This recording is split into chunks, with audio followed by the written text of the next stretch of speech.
I was at the foundation from the very beginning, and it was very much a science-driven place because Gordon was a science-driven man, and he wanted to have a hypothesis behind what we were going to do, and he wanted to collect data that would verify or falsify the hypothesis, and that set the tenor for things. And he was a PhD chemical engineer, so he liked to measure things and be precise. And so I think that was unique in the foundation world as far as I can tell. And I think it proved to be a good way to do philanthropy, because I think what we've realized is that science has to drive what you're trying to do, which is basically, in conservation at least, you're trying to conserve something ecological.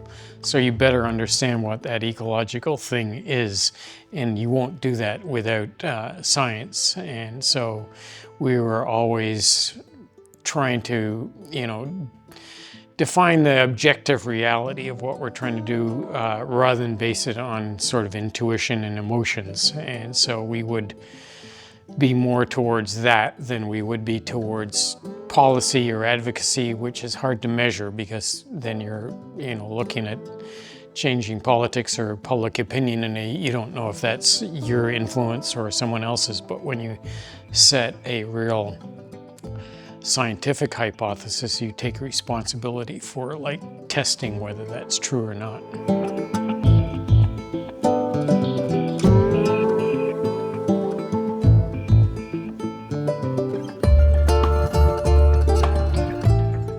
I really think that what humanity needs is what we set out to do, which is, how does the world work?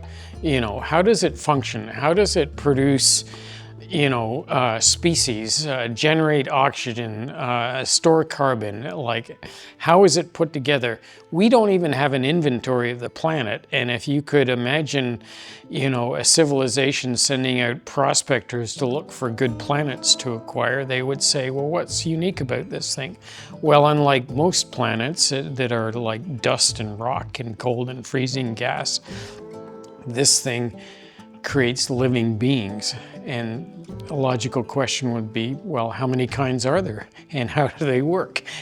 We need to answer those basic things, like what makes up biodiversity? How is it put together?